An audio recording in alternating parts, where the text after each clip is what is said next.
Hi YouTube, Tim Uggert here. In this video, I'm going to show you how to install LibreOffice on a Windows 11 computer in 2025. The first thing we want to do is search for LibreOffice. So I'm just going to go here and type in LibreOffice into Google, hit enter, and we're going to come to this website, www.libreoffice.org. We want to go there. And we want to go to download and click on download LibreOffice. From here, we'll have the option to download the latest stable release. At the time of this recording, it's 25.2.4.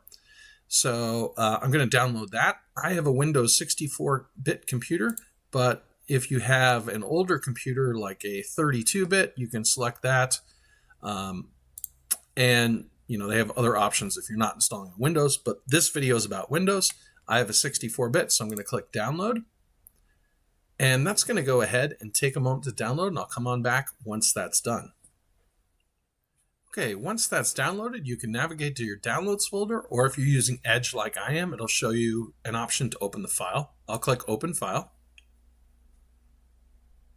And a wizard's going to pop up. You'll click Next.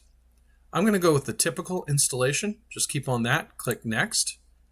I'm not going to create a shortcut on the desktop because I tend to use Writer and Calc. Now, if you want to have a shortcut, you can leave this checked, but I'm going to uncheck that and click Install. Okay, that's going to prompt you to make changes to your device. After you say yes, it's going to go ahead and install.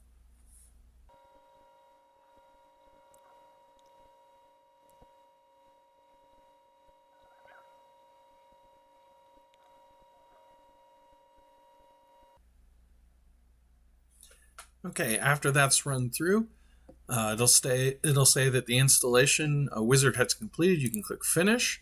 You can get rid of the installation. It might take a moment, but you can get rid of this.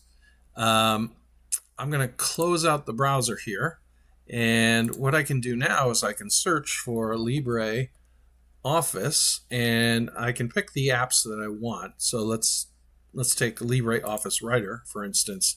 I'll pin that to my taskbar, so you'll see it is now pinned down here. And I'll do the same thing with Calc, because I tend to use those more than anything else. Okay, so now if I want to open up Calc, I can just click on my taskbar, and that's why I didn't put the desktop entry for me, because I like to just go right to Calc or right to Writer, apparently I can't talk, and get started. And here we have Calc open, and you can get going. Hopefully this video was helpful to you. If it was, please like and subscribe. Thanks.